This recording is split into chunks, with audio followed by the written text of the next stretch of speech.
जीवन के अंदर हमेशा इस उम्मीद के साथ, इस आशा के साथ आगे बढ़िए, कर्मरत रहिए कि मेरे जीवन के अंदर कुछ न कुछ विशेष होगा और मैं अवश्य ही सफल होऊंगा। नमस्कार, जय हिंद। मैं हूं आपका दोस्त कवि आदि गणेश। आज हम प्रारंभ करेंगे जो कक्षा 10 की अपनी पुस्तक चल रही है क्षितिज, उसका 8वां अध्याय ऋतुराज साहब का, और इसके अंदर इनकी जो कविता है उसका हम अच्छे से भावार्थ देखेंगे। अनुरोध आपसे है ये कि वीडियो को आप लाइक कर दीजिए, ज़रूर किया करें। लाइक करने से मुझे पता चलता है कि देखने वालों को मेरी चीज़ें पसंद भी आ रही है, समझ भी आ रहा है, इसलिए लाइक किया करें। आप सभी दोस्तों के साथ शेयर करें ताकि बाकी साथी जुड़कर लाभ ले सके। और पहली बार आज चैनल पर देख रही है ये वीडियो, चैनल को सब्सक्राइब कीजिए, बेल आइकन क्लिक कीजिए, ऑल नोटिफिकेशन पर क्लिक कीजिए ताकि हर वीडियो की सूचना मिलती रहे। कुछ सूचना मैं टेलीग्राम पर भी डालता रहता हूँ, तो टेलीग्राम चैनल का लिंक है जो डिस्क्रिप्शन में मिल जाएगा आपको। कभी अगर उससे नहीं पहुँच पाते, कभी कभी एरर आ जाता है, कवि आदि गणेश और हिंदी, ये नाम सर्च करना है आपको। हिंदी आपको देवनागरी में लिखना है, कवि आदि गणेश हिंदी। 2200 से ज़्यादा लोग जो जुड़े हुए हैं उसी को सर्च ज्वाइन करना है आपको। ठीक है, प्रारंभ करते हैं ऋतुराज साहब को। ऋतुराज का जो जन्म है सन 1940 में भरतपुर में होता है। देखिए, ये विशेष महत्वपूर्ण, इनका यहीं से सवाल ज़्यादातर पूछा जाता है क्योंकि राजस्थान के हैं ये, इसलिए पूछा जा सकता है। निम्न में से राजस्थान के रचनाकार हैं, तो ध्यान में रखिएगा। 1940 में भरतपुर में होता है जन्म। राजस्थान विश्वविद्यालय जयपुर से उन्होंने क्या किया, अंग्रेजी में MA करते हैं साहब ये। 40 वर्षों तक माफ़ करें 40 वर्षों तक अंग्रेजी साहित्य के अध्यापन के बाद में, पढ़ाने के बाद में सेवानिवृत्ति लेकर जयपुर में है जो रहते हैं। उनके अब तक 8 कविता संग्रह प्रकाशित हो चुके हैं। अब तक कितने प्रकाशित हो चुके हैं ऋतुराज साहब के? 8 कविता संग्रह प्रकाशित हो चुके हैं। नोट कीजिए, जिनमें एक मरण धर्मा और अन्य, एक मरण धर्मा और अन्य, पुल पर पानी, सूरत नीरत और लीला मुखारबिंद। याद करनी है इनको। एक मरण धर्मा और अन्य, पुल पर क्या आ गया, पानी आ गया, सूरत नीरत और लीला मुखारबिंद। ठीक है, ये प्रमुख है। बात करें हम आगे तो सोमदत्त परिमल सम्मान, मीरा पुरस्कार, पहल सम्मान तथा बिहारी पुरस्कार, इन पुरस्कारों से भी इनको नवाजा गया, जिनमें सोमदत्त परिमल सम्मान, मीरा और पहल सम्मान, बिहारी पुरस्कार। ठीक है, आगे हम देखें तो जो मुख्य धारा है उससे अलग समाज के हाशिए के लोगों की चिंताओं को है जो ऋतुराज ने अपने लेखन का विषय बनाया है। उनकी कविताओं में दैनिक जीवन के अनुभव का क्या है, यथार्थ है। दैनिक जीवन की जो वास्तविकताएं हैं आमजन की, वो इनके लेखन के अंदर चरित्रार्थ होती है, मिलती है। और वे अपने आसपास रोज़मर्रा में जो घटित होने वाली सामाजिक शोषण और विडंबनाओं पर है जो अपनी क्या डालते हैं, दृष्टि डालते हैं, कलम चलाते हैं। यही कारण है कि उनकी जो भाषा है वो अपने परिवेश और लोक जीवन से क्या है, जुड़ी हुई है। ये हुआ ऋतुराज साहब का परिचय। अब जो अपनी ये कविता है, कौन सी, कन्यादान। ऋतुराज साहब की कविता कौन सी है, कन्यादान। इस कविता के संदर्भ में क्या कुछ लिखा गया है, क्या है इसके अंदर, यहीं से कविता पाठ, उसके संदर्भ जो होता है, उसके विषय में जो कुछ लिखा हुआ होता है पाठ के अंदर, वहाँ से अक्सर जो माफ़ करें सवाल पूछा जाता है। कविता में माँ बेटी को स्त्री के परंपरागत आदर्श रूप से हटकर जो सीख दे रही है। जो ये कविता है कन्यादान, इसके अंदर जो माँ है, एक माँ जो है वो अपनी बेटी को क्या, परंपरागत जो एक आदर्श रूप होता है उससे हटकर कुछ सीख दे रही है। वो बातें हैं जो इस कन्यादान कविता में देखने को मिलेगी, हमें पढ़ने को मिलेगी। कवि का क्या मानना है कि समाज व्यवस्था द्वारा स्त्रियों के लिए आचरण संबंधी जो प्रतिमान गढ़ लिए जाते हैं ना, वे आदर्श के मुलम्मे में क्या होते हैं, बंधन होते हैं। कि ये चरित्र के हिसाब से जो रूल डिसाइड कर दिए जाते हैं ना पहले से, वो क्या है, आदर्श रूप में हम देखें तो क्या एक तरीके से बंधन होते हैं। कोमलता के गौरव में कमजोरी का उपहास छिपा होता है। कोमलता के गौरव में किसका, कमजोरी का उपहास छिपा होता है, एक मजाक छिपा होता है। लड़की जैसा न दिखाई देने में इसी आदर्शीकरण का क्या है, प्रतिकार है। बेटी माँ के सबसे क्या होती है, निकट। एक बेटी जो होती है वो माँ के सबसे निकट और उसके सुख दुख की क्या होती है, साथी होती है। कुछ भी बात हो माता जी को जाकर बताती है, कुछ भी हो जाए। इसी कारण उसे क्या अंतिम पूंजी कहा गया है। तो देखिए ये सवाल यहाँ से पूछा जा सकता है, नोट करके आप अलग से भी लिख सकते हैं कि कन्यादान कविता के अंदर अंतिम पूंजी किसे कहा गया है। तो अंतिम पूंजी बेटी को माना गया है, ठीक है, क्योंकि वो बेटी माँ के सबसे निकट होती है और सुख दुख की साथी होती है। इसी कारण उसे है ना अंतिम पूंजी कहा गया है। किसको, बेटी को। कविता में कोरी भावुकता नहीं बल्कि माँ के जो संचित अनुभव है ना उनकी पीड़ा की प्रामाणिक अभिव्यक्ति है।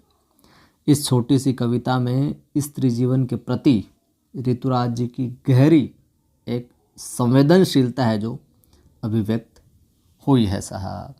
तो आ गई बात समझ में, ये तो है कविता के संदर्भ में। अब हम देखते हैं कन्यादान जो कविता है, एक बार वाचन करते हैं फिर इसका भावार्थ देखते हैं। कितना प्रामाणिक था उसका दुख लड़की को दान में देते वक्त, जैसे वही उसकी अंतिम पूंजी हो। लड़की अभी सयानी नहीं थी, अभी इतनी भोली सरल थी कि उसे सुख का आभास तो होता था लेकिन दुख बाँचना नहीं आता था।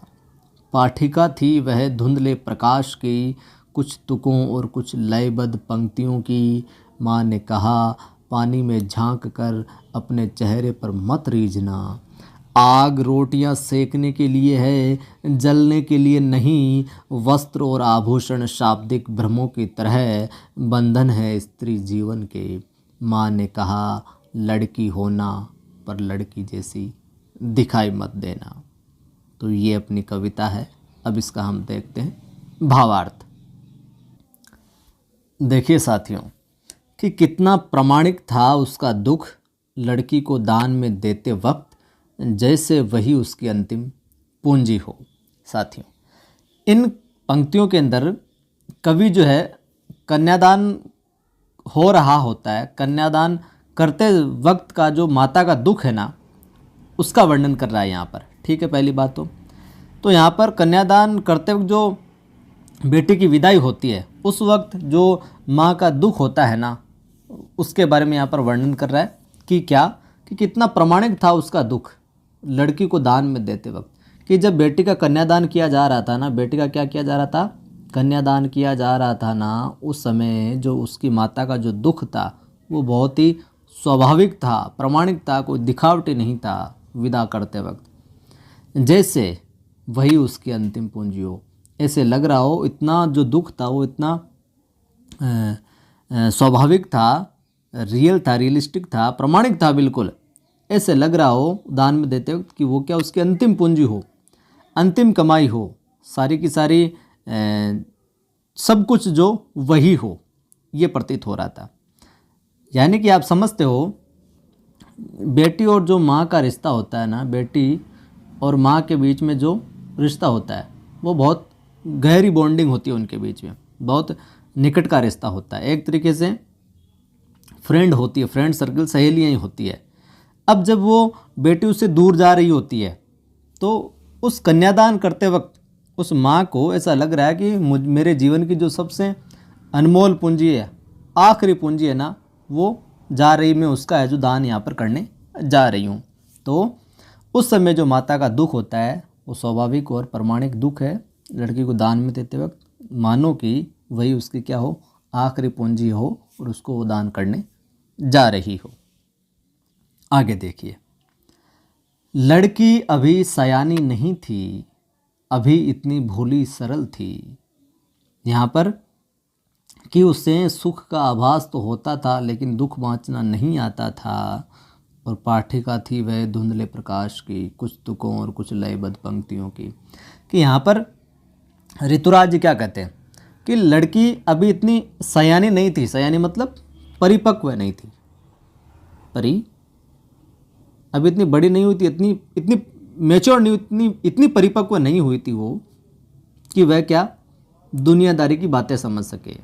अभी इतनी भोली सरल थी, वो इतनी मैच्योर नहीं हुई थी, इतनी परिपक्व नहीं हुई थी कि वो दुनियादारी की बातें हैं जो क्या समझ सके। अभी तो क्या थी, वो बिल्कुल मासूम सी थी, एकदम भोली, जिसको कुछ नहीं पता है कि उसे सुख का आभास तो होता था, कि उसे सुख दुख का कुछ है जो पता ही नहीं था, क्या होता है क्या नहीं। आगे चलकर जो मायके में जो सिर्फ सुख ही सुख थे, खुशियाँ ही खुशियाँ थी, उन्हीं को उसने देखा था। आगे क्या परिस्थिति आने वाली है, आगे क्या कुछ होता है, तो उससे कुछ भी ज्ञात नहीं था। तो लड़की अभी सयानी नहीं थी, परिपक्व नहीं थी, वो बिल्कुल भोली मासूम सी थी। कि उसे सुख का आभास तो होता था लेकिन दुख बाँचना नहीं आता था, क्योंकि मायके के अंदर उसने क्या देखा था, देखिए, कि उसे सुख का आभास तो होता था। मायके के अंदर क्या था, सुख का तो उसे सारा कुछ पता था, लेकिन जीवन में जो आगे आने वाले जो दुख थे, परेशानियां थी, उसका उसे कुछ भी पता नहीं था। लेकिन दुख बाँचना नहीं आता था, दुख को समझना नहीं आता था कि दुख क्या है, परेशानियां क्या है। उनको किसी के साथ में बांटना या हल करना, बाँचना मतलब निस्तारण करना उनका, वो उसके बस की बात नहीं थी, वो उसे नहीं आता था। पाठिका थी वह धुंधले प्रकाश की, कुछ तुकों और कुछ लयबद्ध पंक्तियों की। ऋतुराज साहब क्या कहते हैं यहाँ पर कि जिस प्रकार धुंधले प्रकाश में हमें किताबों में जो लिखे जो अक्षर होते हैं वो स्पष्ट नहीं दिखाई देते हैं। पाठिका थी वह धुंधले प्रकाश की, किताब पढ़ रहे हो और पूरी तरीके से क्या नहीं है, उजाला नहीं है, तो उस समय जो सारे अक्षर जो हैं वो स्पष्ट रूप से दिखाई नहीं देते हैं ना, धुंधले से दिखाई देते हैं ना। वही स्थिति यहाँ पर थी कि पाठिका थी वह धुंधले प्रकाश की, कि जिस प्रकार धुंधले प्रकाश में हमें किताबों में जो कुछ भी लिखा हुआ होता है वो बिल्कुल ठीक से दिखाई नहीं देता है, या हम कह सकते हैं कि उन अक्षरों को स्पष्ट सही तरीके से हम पढ़ नहीं पाते हैं, सिर्फ है जो अंदाज़ा लगाने की कोशिश करते हैं। उसी प्रकार से यहाँ पर स्थिति उसकी थी, कुछ तुकों और कुछ लयबद्ध पंक्तियों की।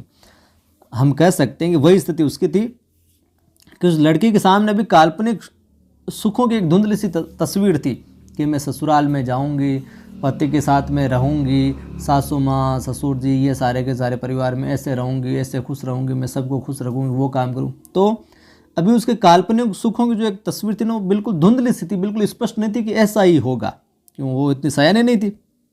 यानी कि उसे व्यावहारिकता का है जो बिल्कुल भी है जो ज्ञान नहीं था कि ससुराल में क्या कुछ जिम्मेदारियां होती है, क्या परिस्थितियां आती है, क्या संघर्ष होते हैं, इनका कुछ भी उसे अंदाज़ा नहीं था। यानी कि हम कह सकते हैं कि उसके पास जो भी जानकारी है ना ससुराल के विषय में कि आगे क्या हो सकता है, वो सारी की सारी क्या है, एक धुंधली सी है, आधी अधूरी अस्पष्ट है। जैसे कि हम अंधेरे में किसी किताब को पढ़ते हैं तो सारे अक्षर धुंधले दिखाई देते हैं, न ठीक से पढ़ पाते हैं। आगे बात समझ में?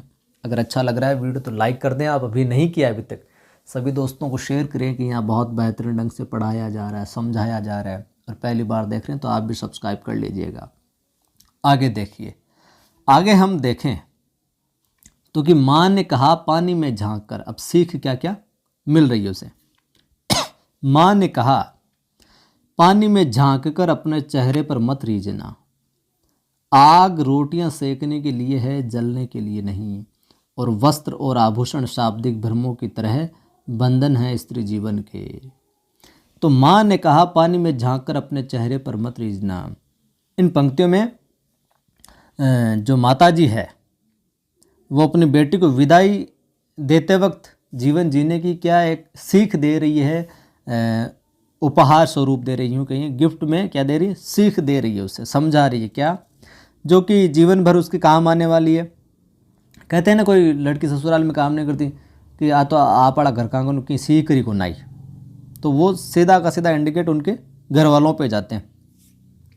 तो यहाँ पर सीख क्या है, क्या दे रही है कि माँ ने कहा पानी में झांक कर अपने चेहरे पर मत रीझना।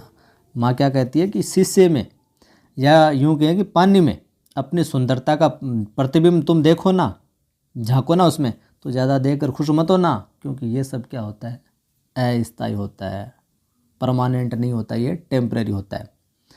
फिर जो माँ है वो बेटी को क्या कहती है कि आग रोटियां सेकने के लिए है, जलने के लिए नहीं।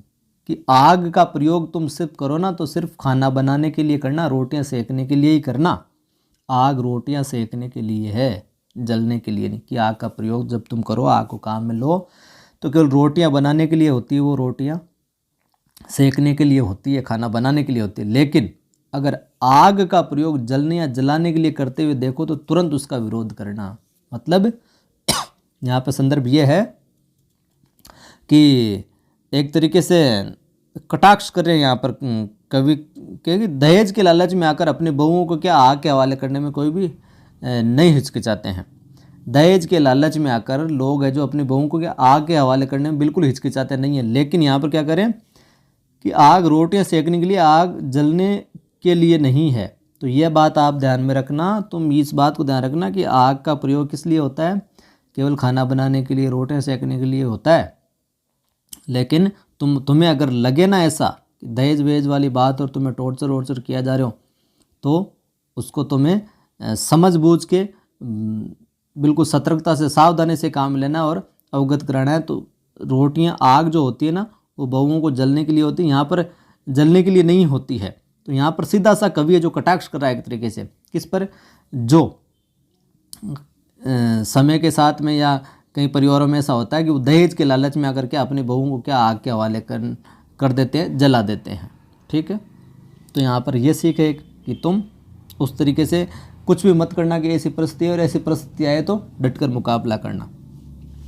वस्त्र और आभूषण शाब्दिक भ्रमों की तरह बंधन है स्त्री जीवन के।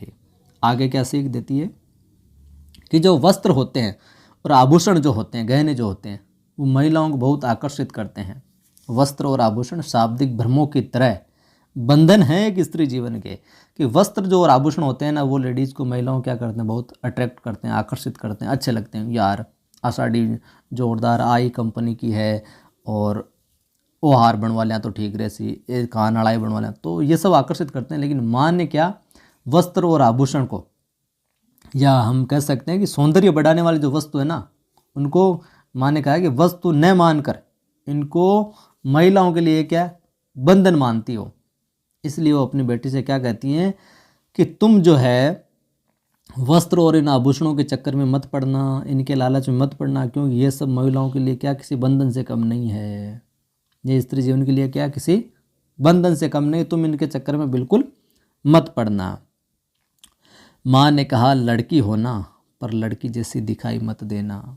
माँ ने कहा माफ़ करें, माँ ने कहा कि लड़की होना पर लड़की जैसी है जो दिखाई मत देना।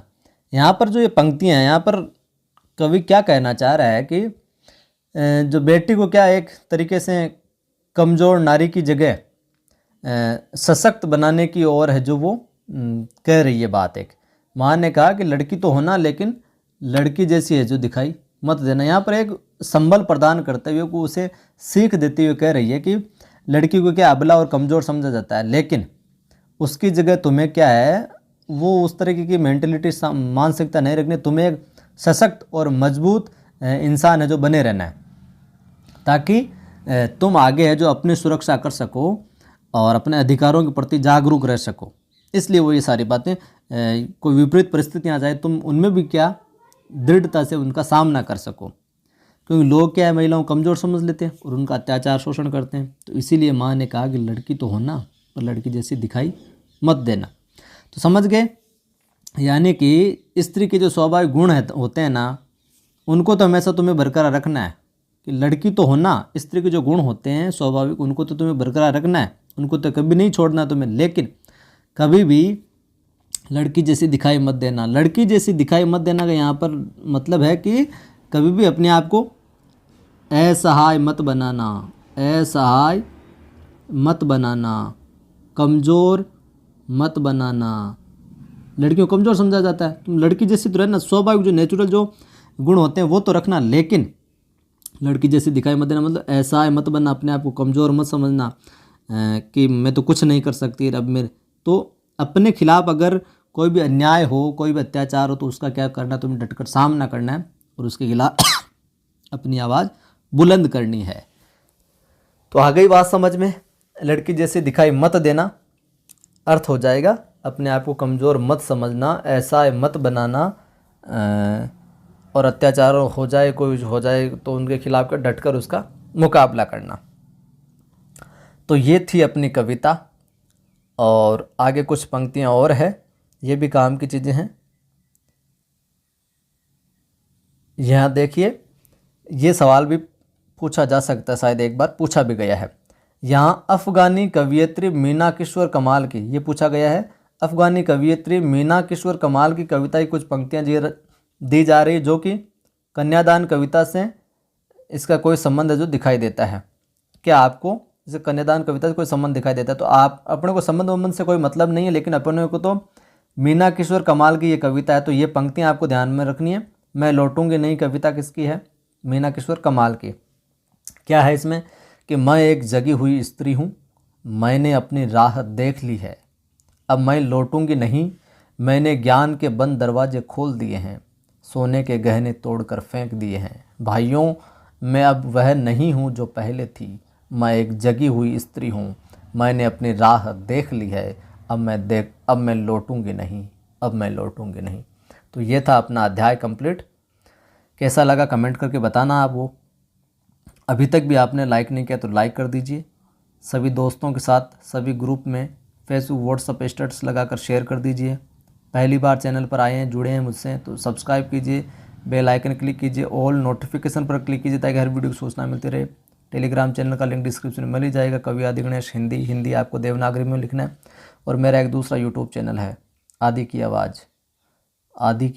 आवाज़, जिस पर आज भी मैंने एक मोटिवेशनल वीडियो डाला। डेली कुछ ना कुछ वहाँ पर आपको निरंतर सकारात्मक रहने के लिए, निरंतर मोटिवेट रहने के लिए वीडियो मिलेगा, तो आपको कुछ अच्छा सीखने को मिलेगा। और आपकी भी कोई समस्या हो ऐसे ही तो आप कमेंट कर सकते हैं, प्रयास करूँगा वीडियो के माध्यम से आपको उस समझ का कुछ न कुछ समाधान बताने का। जय हिंद। फिर मिलता हूँ शाम को 8 बजे वाली क्लास में।